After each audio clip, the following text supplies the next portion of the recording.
Awesome. So Patty, can you state your question? Yes. I was wondering, so in the future, say we get sick or something goes on and we have to take an antibiotic again.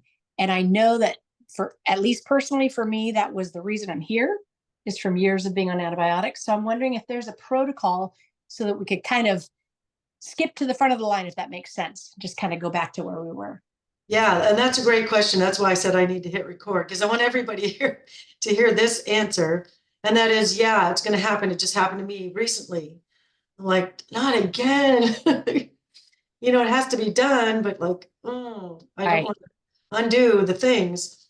But number one is, yeah, staying, eating as clean as you can most of the time. Obviously, pizza day and glass of wine here and there, desserts and all that stuff will come. But if you're living overall, generally 80%, the 80-20 rule, 80% super clean, keeping the body pretty healthy. That's a start. But to answer your question directly, I would say go through your antibiotics. In fact, I'm still on my rounds. So I take one in the morning and one at night. So I'll take my probiotic in the middle of the day.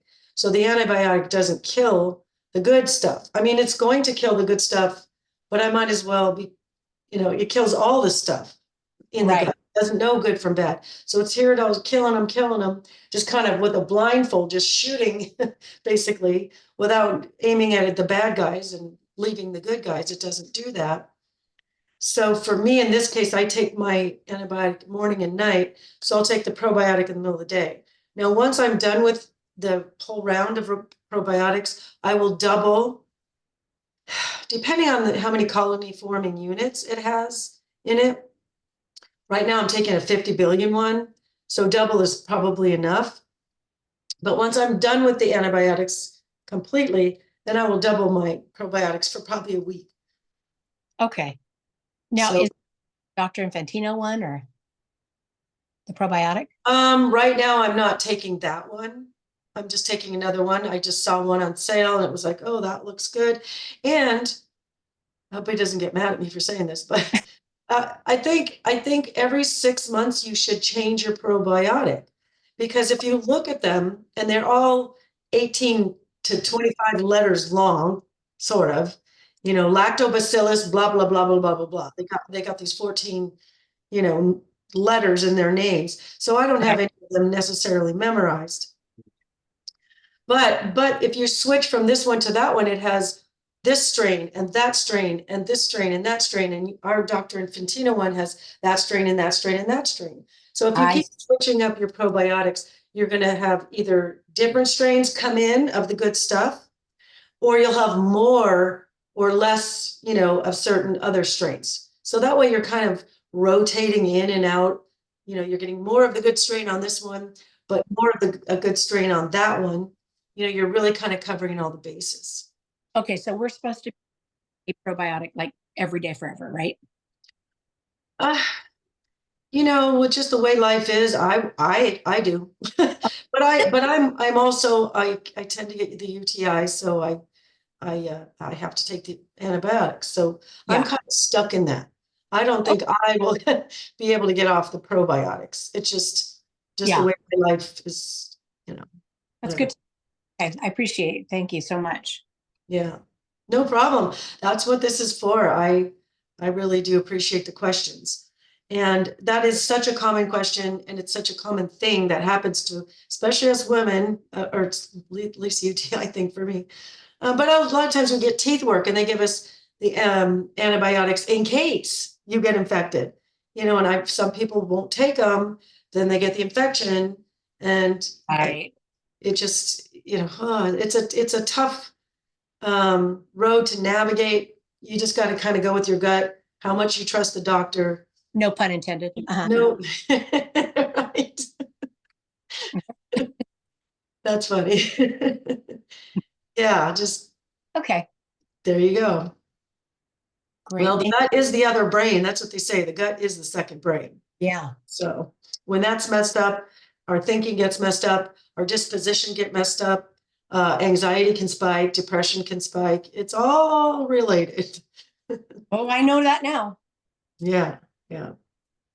All right, anybody else? Questions, comments? Nice to see you all here.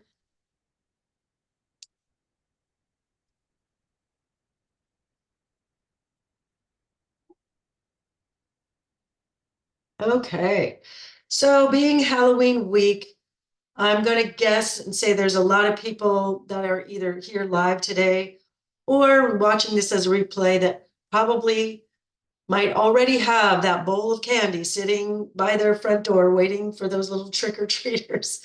So I thought I would kind of do a deep dive into the dangers of sugar this week. So, and my goal, my intention for you guys is to, once you've learned all the things I'm going to talk about today, looking at that bowl of candy, you'll have a completely different and totally just a different association with it, because we think of it as a little treat and, oh, how bad can it hurt? It's just a small Snickers. It's just a little Kit Kat. You know, it's just a tiny miniature size one.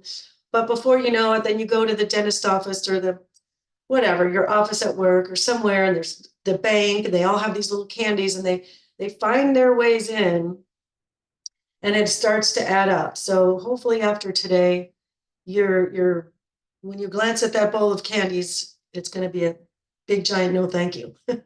That's the goal. But if you do take a bite, if you do have it, do it with some information so you can make an educated decision. So there's that. No judgment, because we're all going to have one before we die, I'm sure of it.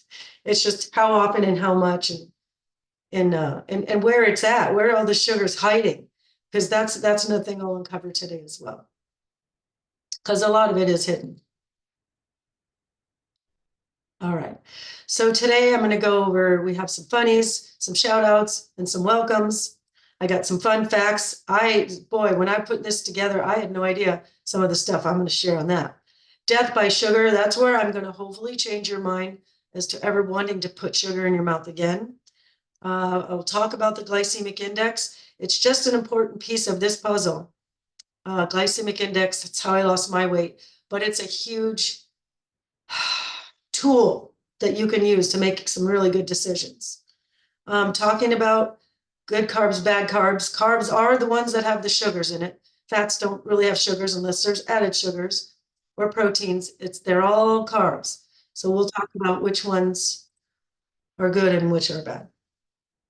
How much sugar are you getting? How to read labels and look for the sugars. I'm going to go over some sugar names, and some, creating new associations with sugar, which is what this whole PowerPoint is all about. And then, of course, Q&A. So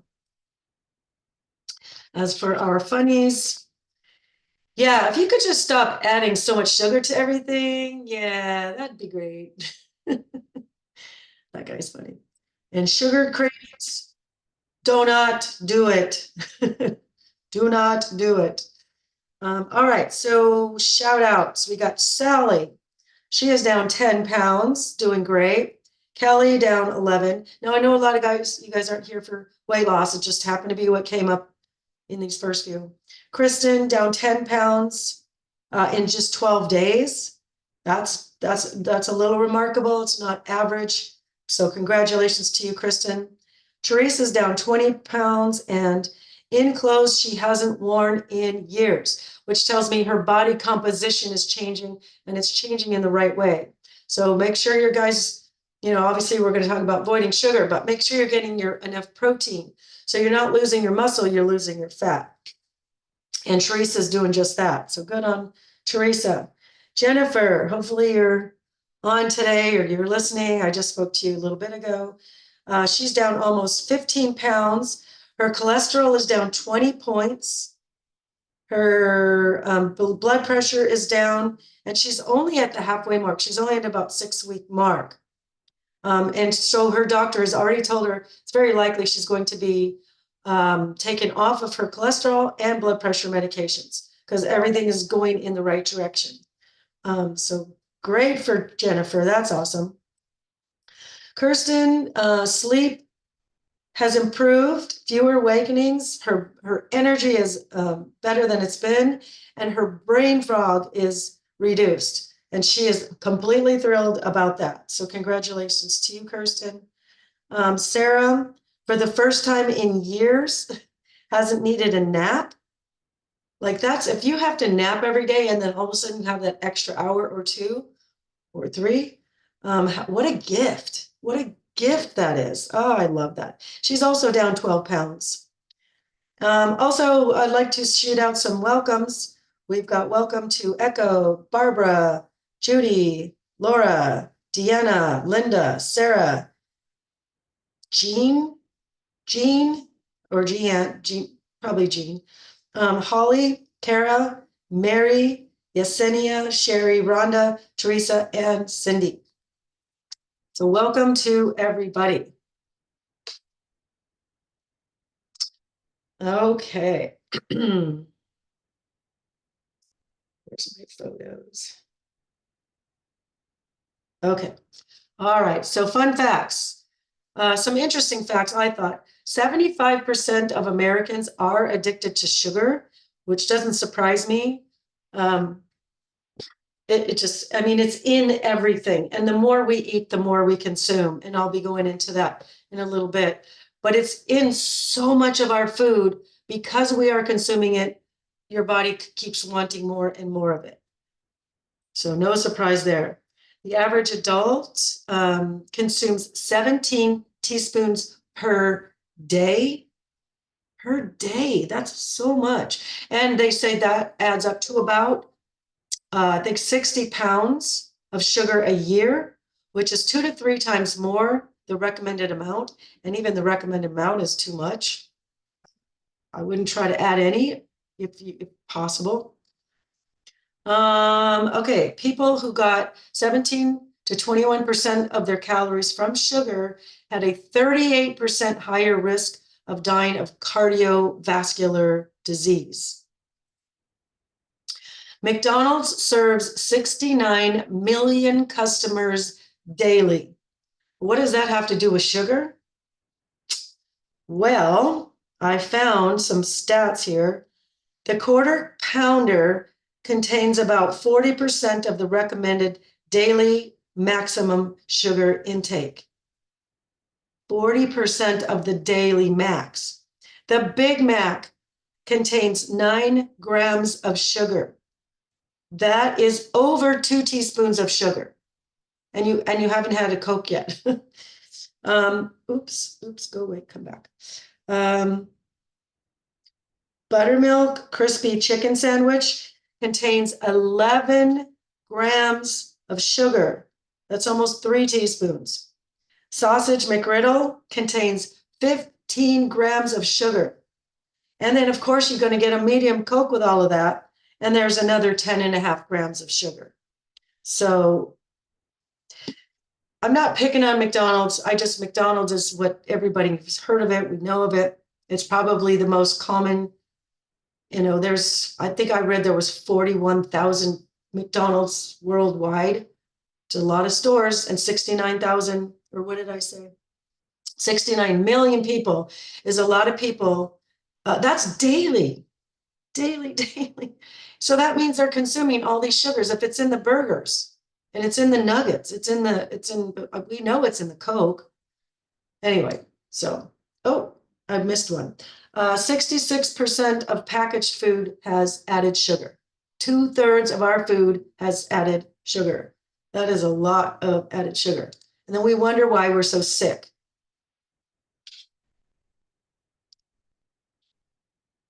All right. So why is sugar so bad? We know it tastes good. So number one is sugar causes inflammation. And basically, especially if we're consuming it a lot, it can trigger like a low grade chronic inflammation, which causes a lot of other problems. It causes gut permeability, which allows bacteria and other inflammatory particles to enter the gut easier. It creates harmful compounds like AGEs, which I'll explain in a minute. It increases risk for cancers, diabetes, heart disease, arthritis, and other diseases. Just the inflammation. The inflammation is the beginning of pain. Now, we need inflammation in our body. You know, it helps us if we get cut or scratch. or injury, it's going to get inflamed. So it's bringing the blood to that. But if we're in constant inflammation, it can bring all of these problems with us. And also inflammation can lead to insulin resistance.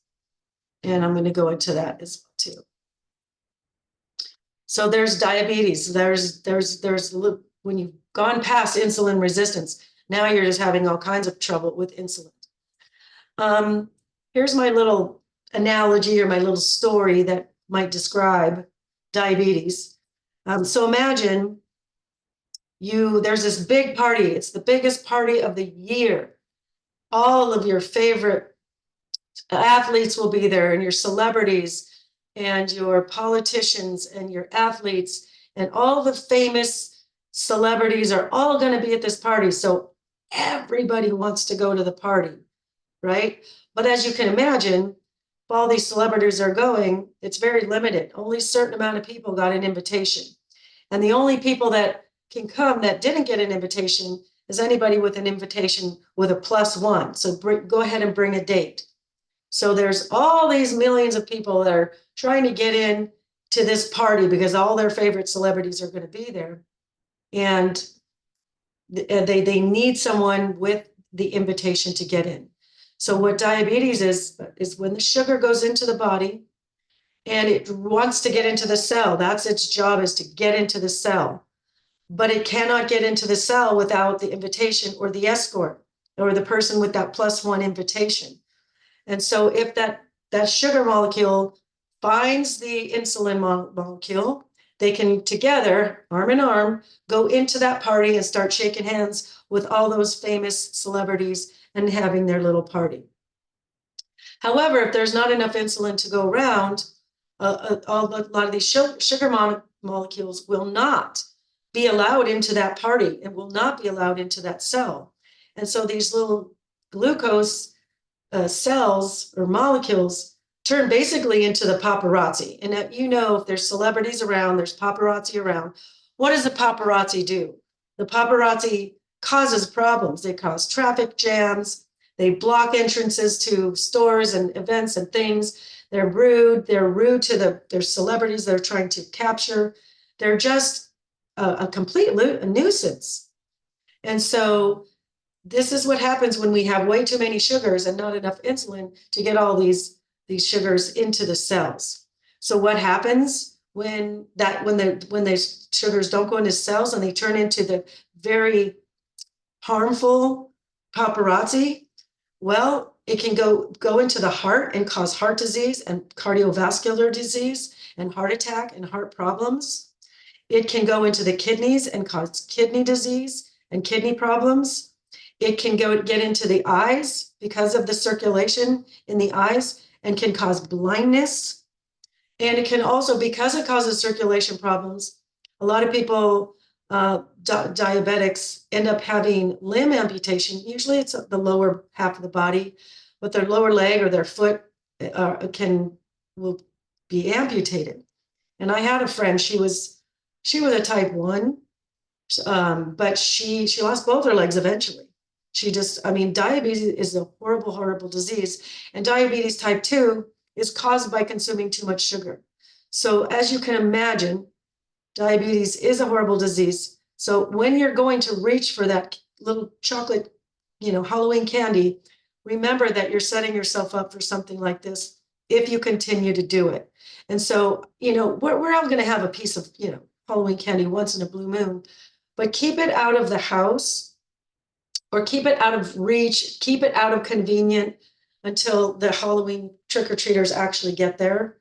I kept mine in the freezer, just in case I was tempted, So just be mindful, diabetes is a very, very terrible, horrible disease, and it can be prevented. Type 1, sometimes a lot of people are born with that one, but type 2, if you catch it early, can be reversible. If you're pre-diabetic, it can be reversible. If you get so far where your sugars are in the hundreds, 2 and 3 and 400s and beyond, it's a real challenge. I've had clients like that, and it's a struggle to get them back into those normal numbers. So if you're just pre-diabetic, you are in the right place. Please follow this program. As I mentioned, It causes heart disease as well. Just like I said, because when there's blood sugars that are not going into the cells that they're trying to get to, they're wreaking havoc in that heart and cardiovascular system and causing heart disease. Heart disease is the #1 killer. But as you can see, 69 million people eating McDonald's every single day, we can see why. It's just sad, and it makes sense. But I don't think most people realize that all that sugar is even in their sandwich, that they don't even know. Guess what cancer's favorite food is? Favorite food in all the land. Cancer loves sugar. It just, if you were to put sugar in cancer cells under the microscope, you will see the cancer cells go after it. So you've really got, especially if you've had cancer or think you might, please steer clear of the sugar, because it literally feeds the cancer and it makes the cancer grow. We can have sweet things, guys. I'm not saying we can't have a candy or a sweet dessert ever, but there's other ways to have sweet things. We've just got to eliminate the sugar. Obesity, obviously, if our insulin levels go up, guess what? The insulin is the fat storage hormone. It tells your body to store fat. So that's obviously, if we're going to keep doing that and keep doing that, we keep storing fat, we're getting fatter and fatter and fatter as a society. And that's why society is so obese anymore. And there's fast foods on every single street corner. Okay, so fatty liver, I really wasn't all that versed on it till a few years ago, but there are a lot of people on this planet who have fatty liver, and a lot of them don't even know it. So when glucose goes in the blood, it literally turns into fat cells, and then the liver stores it. But if we keep doing that and the liver stores it, we keep eating that and the liver stores it, the liver keeps storing all these triglycerides and fat cells. It's a fat that grows around the liver, and it's literally choking or strangulating the liver, and it's making the liver sick. And fatty liver is in the stage of, if you want to get to a cirrhosis of the liver, it starts with inflammation. Inflammation, it leads to fatty liver, and then fatty liver will lead to cirrhosis. Cirrhosis is scar tissue on the liver from all these fat cells and all the strangulation and all the damage all that fat has done. But once you get to scar tissue, you can't get rid of that. The fatty liver, you can. So if you've been told that you might have, there's non-alcoholic fatty liver. So those think you don't drink, you're nuts, that you're safe. A lot of people don't drink at all and die from fatty liver. I had someone in the call yesterday, her mother-in-law died from fatty liver, or her mother, someone, and never drank, or cirrhosis of the liver and never drank because she let the fatty liver go too far. So please be mindful. If you're feeling very weak and tired, if you feel angry, these are signs of a sick or tired or toxic liver. So do a liver cleanse. Those lemon cleanses are great for that. It destroys the gut. As you know, all these sugars feed the bad bacteria in the gut. So if we're eating fast food with 15 grams of sugar, and we're having the Coke, and then we actually have a dessert or something sweet, or we have salad dressing, we think we're doing ourselves a favor, but we didn't read the ingredients list, and high fructose corn syrup was at the top of the list. It's going to destroy your gut. It will grow. It's like feeding the bad team. You got the good guys and the bad guys. But if you don't feed the good guys and you feed the bad guys, the bad guys are going to win. And the gut is your other brain. The gut is your immune system. The gut is responsible for your disposition. And if you have any anxiety or depression, it could be related to gut health. It's likely related to gut health. When I straightened out my gut health, my anxiety went way. It was amazing. It was tangibly weird. So just saying. And then accelerated aging. And so when we have sugars in the body, it creates certain compounds. And one of them is called ages. And so what that does, it ages is advanced glycation end products. So this is a compound that happens when proteins or lipids form when the sugars react to them, and then they go in and cause problems in the body. Number one is they cause wrinkles, making lines deeper, The skin gets like a discoloration, or you get the spots on the skin, the discolorations, deeper crevices in your wrinkles, and also kind of a hard, unhealthy, unvibrant look to the face.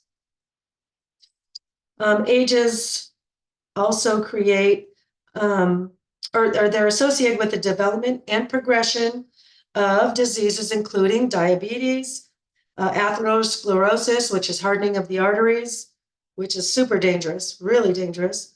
Chronic kidney disease, again, these are all related to diabetes. Ages can cause Alzheimer's, osteoporosis, and osteoarthritis. Also promotes inflammation, back to like it's a vicious cycle. It promotes inflammation. So we started with inflammation, we ended with ages, which causes more inflammation.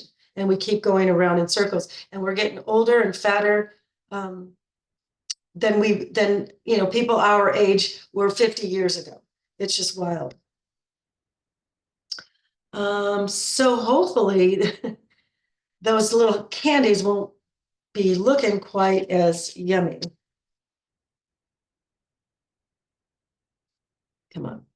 All right, so the glycemic index, this is just an important piece of the puzzle.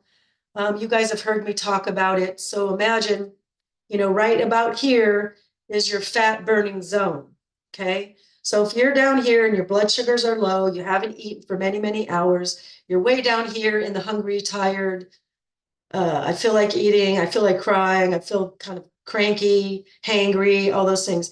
And we typically eat, if we eat something high glycemic or something that spikes those blood sugars up, it spikes the insulin levels up. So number one, your insulin is up. So now it's telling your body to be in a fat burning zone.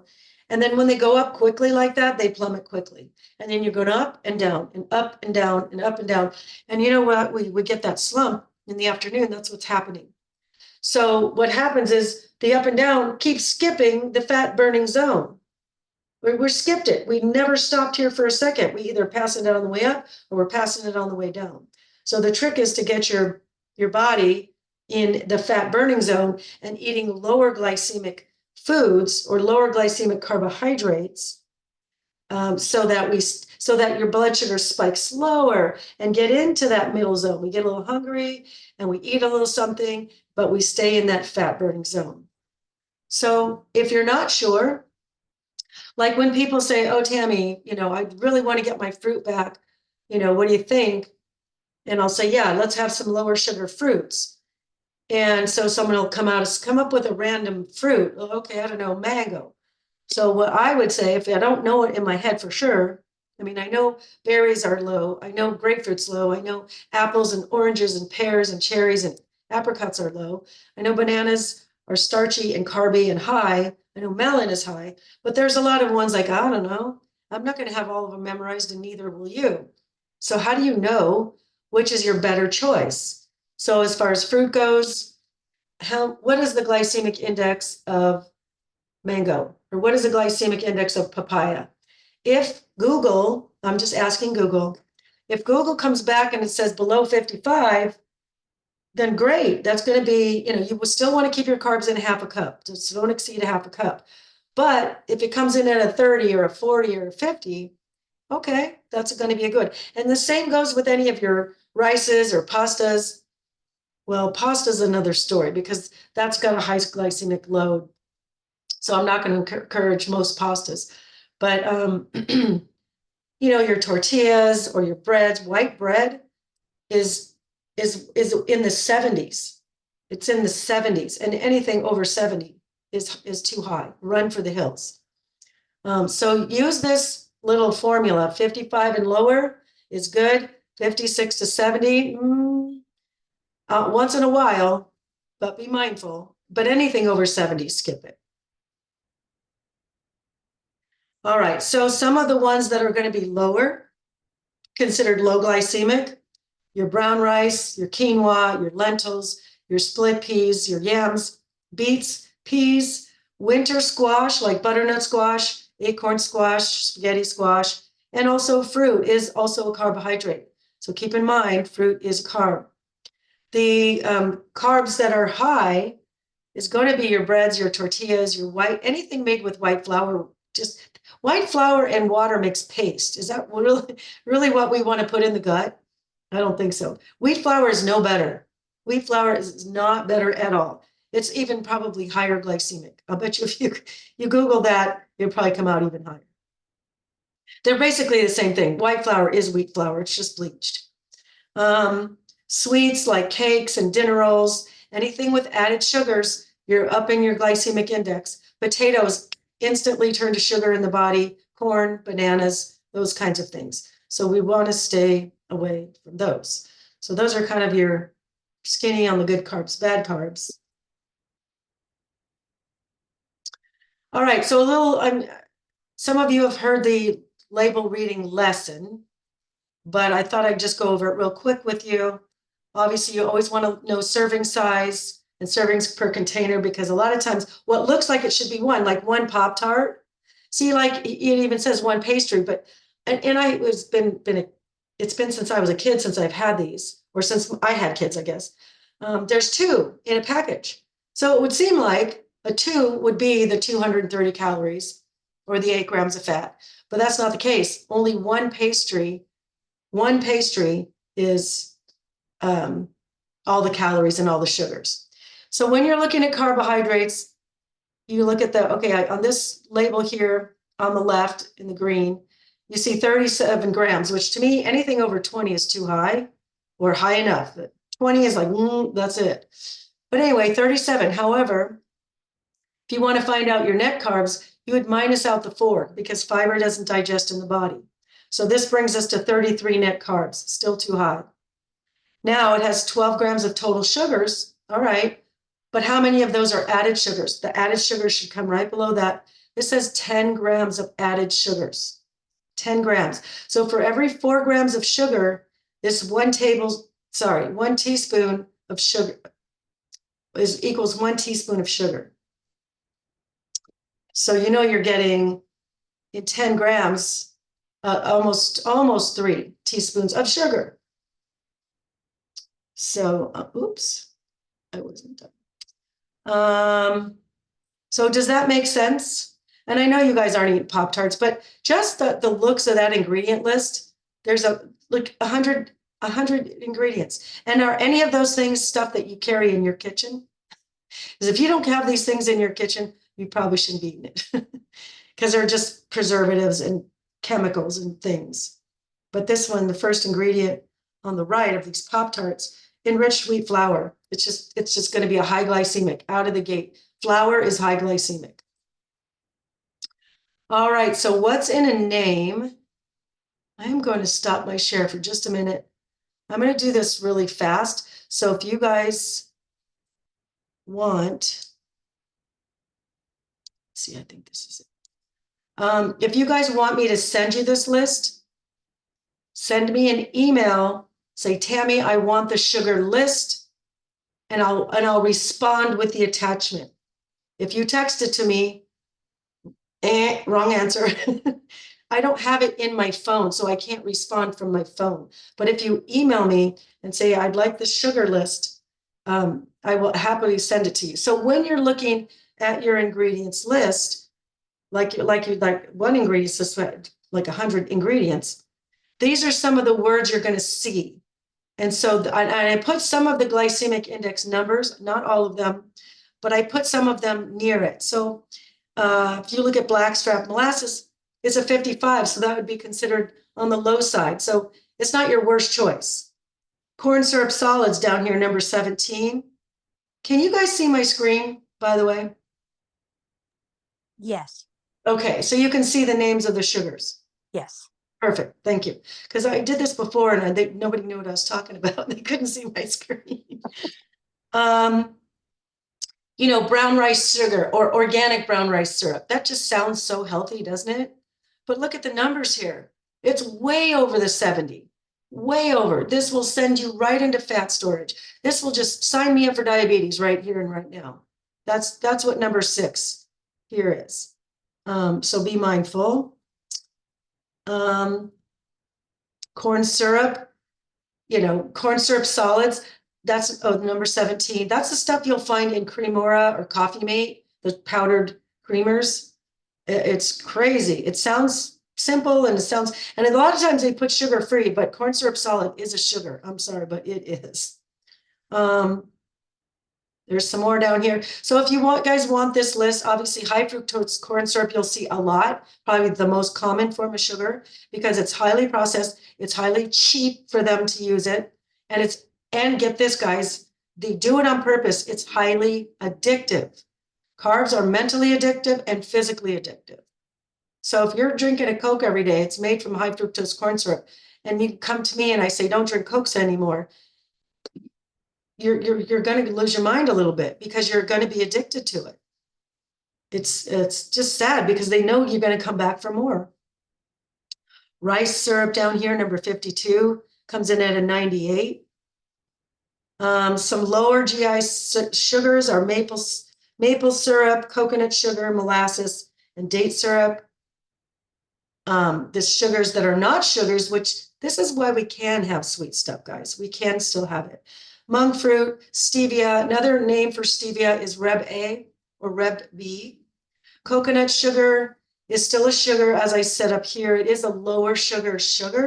So if you're cooking with it, do understand you are adding sugars, but it's going to be far better than just a table sugar. The ones to avoid that also wreak havoc on the gut and the gut biome is sucralose, like the yellow packets or Splenda, aspartame, the blue packets or equal, amino sweet, which is another name for aspartame, and saccharin.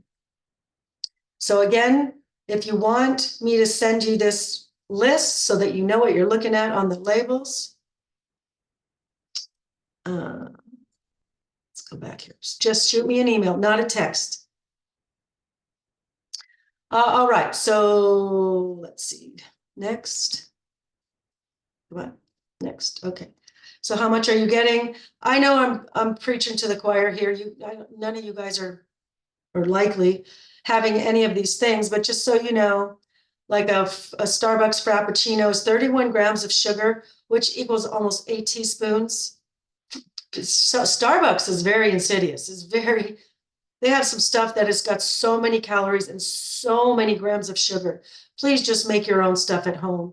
It's cheaper and it's better for you, and you have full control of it, and you're going to save yourself $6 or $8, whatever it is. A Coke has almost 10 grams of sugar, 16 ounces. And the Yoplait yogurt, which if you were to guess, which is my healthier choice, this one comes in at 19 grams of sugar with 13 grams of added sugar. So it's just, there's so much sugar. And there's sugar, you guys know this, in your salad dressings, in canned goods. Gosh, and so many packaged things, so many sauces and marinades and salad dressings. Oh, it's a ton. All right, so how do we combat sugar cravings? Exercise can actually help. Studies show that people that exercise, especially in the morning, make better food choices all day long. You feel so good after you're walking out of the gym. Do I love the gym? No, I don't. I worked in gyms. That represented a job for me. Do I still go? Yeah. But I love the part when I'm walking out. That's my favorite part. I do like my yoga class, but exercise, studies show people that do it tend to make better food choices. Healthy fats, surprisingly, can help combat sugar cravings. Avoiding like Diet Cokes or other sugar substitutes, especially like the aspartames and the sucraloses of the world, they tend to make us want more sweet things. So I know at first it's very difficult to not have sweet, but the more you get away from it, the easier it becomes. Also, getting enough sleep, surprisingly enough, is kind of underrated. most people don't think much about sleep. What does sleep have to do with my health and craving sugars? And studies, again, there've been plenty of sleep studies. And when they take these college students and they only give them 5 hours of sleep at night, they all wanted like comfort foods in the morning, like toast or sweets or pastries or donuts. That's the first thing you want. You want comfort food because when you don't sleep good, you don't feel good. And we just want to feel better. And those are often the go-tos for our comfort food. And then lastly, the reason I created this whole entire PowerPoint was to create new associations with the sugars. If I think about, if you study diabetes and all the damage it does in your body, and you study inflammation and all the damage it does in your body, and cancers, and all these ages and other aging compounds that are triggered every time we eat sugar, or things that spike our blood sugar up, because it doesn't have to be actual sugar. It could be foods like breads or potatoes that still, or cereals like Cheerios, and they brag only 1 gram of sugar, but it turns to sugar because it's so highly processed, and it's a wheat that just literally turns into sugar in the body. Same effect. You might as well have a darn candy bar. You're not doing yourself a favor by having instant mashed potatoes or bread. It still turns into sugar. Very, very high glycemic. Awesome. Oh, look, there's that's my old email address. That is not my email address. You can use that. It should forward to my current one, which is coach@drinfantino.com. If you want the sugar list. So let's open it up for questions if you'd like to unmute. Does anybody have any comments or thoughts or questions? I have a question. Yes. So let's say you're going to have something and then you find out, okay, this is after the 12 weeks, by the way. So let's just start there. So after I find out like, oh, okay, well, there's bananas, for example, there.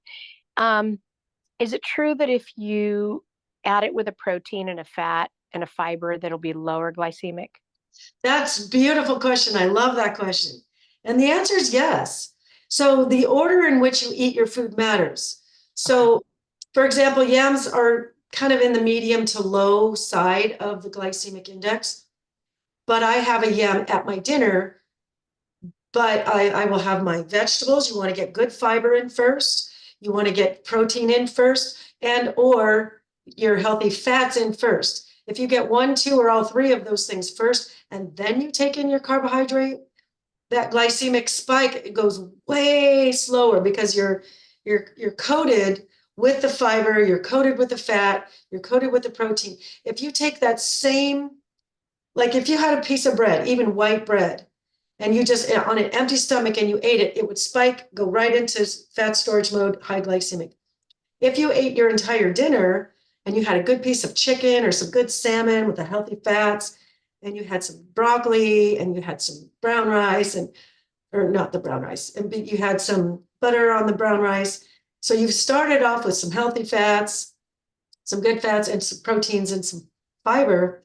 When you got to your brown rice, or in my case, the yam, it's going to spike a lot slower. So absolutely eat your carbs last for that reason, especially if it's going to be a higher glycemic carb. Great to know. Thank you.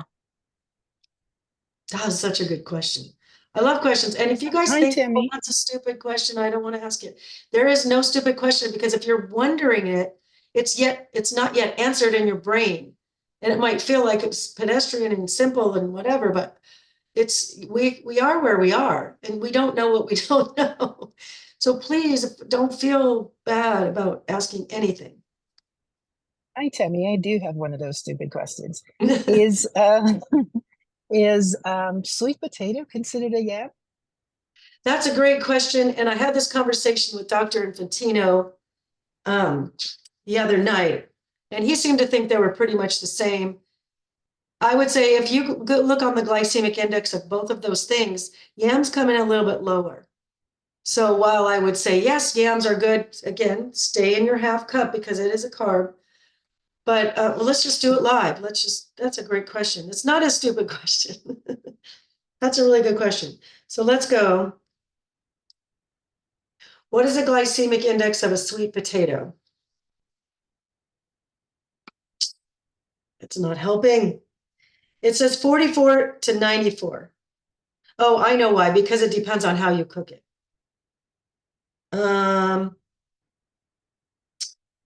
Boiled sweet potatoes have a low to medium GI value. About 46.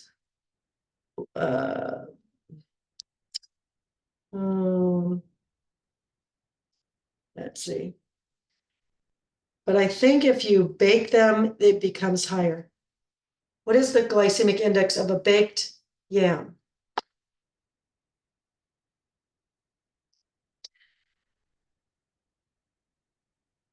Not helping. AI is too smart for us. Now it's giving me way too much broad information. It used to just give me the answer. Let me just go to sweet potato. What is the glycemic index of sweet potato? That one came in 44 to 96. Okay, so here we go. So baked is 64, boiled is 46, raw or dehydrated is 40, steamed is 63, and microwaved is 66.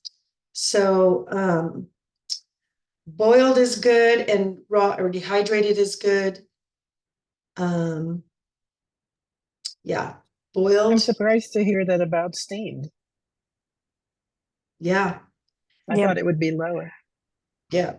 Well, you're not adding any fat. So it's not like you're putting it, because I used to cook, I just haven't made a yam for a while, but I used to cook my yams in a coconut oil because that was a good combination, a good flavor combination.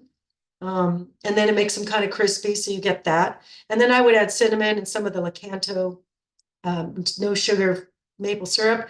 And that would be what I'd have on my plate for the last thing I'm going to eat my meal. So it was a kind of a dessert, but I also made it a kind of a slower glycemic because I cooked it in the oil. Plus, I know I'm going to eat my dinner first.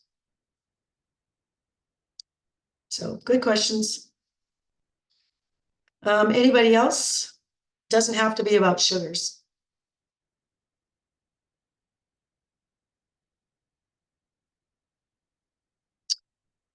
So while you're thinking of questions, next week, I'm going to kick off holiday season. So next week, I'm going to be going over how to get through the holidays, travel, parties, the foods, the recipes, all of that sort of stuff. So if in your travels, you find a good holiday recipe that's simple enough to share in the group, I'm going to ask you guys a favor. This is your homework anyway. Holidays are coming whether you like it or not. So you might as well find some recipes that you like. Maybe look under paleo, unless you have something you already make. But paleo desserts or paleo holiday desserts or something. And then maybe we can do like a show and tell, and you guys can bring some of those to the group calls next week. I would really love, because I share the same things over and over again, but there's, 100 different brains, in this organization. Let's get some of the other brains that are thinking like we're all like-minded thinkers. We're on the path to getting healthier, and we're all looking for healthier recipes. We all looking for delicious holiday stuff that's not going to take us off track. So we're in that circle. We're in that like-minded people. So if you come across a recipe that's easy enough to share with the group, I would really love and appreciate that. And I think the group would love and appreciate that too. That's what I'm going to do. But if you guys can come up with something different, if you guys have been in the program long enough, I only do this one once a year because holiday season it's specifically to these holidays. So that's the plan for next week. So maybe get your wheels turning, and the steam coming out of your ears to come up with some ideas. And even if you're listening to this as a replay, if you know you're going to show up live next week on any of the calls, and I'm talking about any of the calls, not just the Wednesday call, please bring a recipe or an idea or a travel tip, anything. I'm just going to give you that homework now so that when you come, you'll have something to share with the group. I think I'd like to find more ways to get some interaction so you guys get to know each other too. I think it kind of builds a camaraderie and a sense of community, and it helps knowing I'm not the only one struggling through this, or I'm not the only one who asked that same question. Because I know, Joy, you thought it was a dumb question, but a lot of other people want to know that, including me. And now I got more confused. Usually it just gives me a number, but it's changing with all this AI stuff. It's just changing. So it's almost too much information. I'm like, just give me the answer. But in this case, I guess the way you cook it matters. It was a great question. Yeah. Anybody else?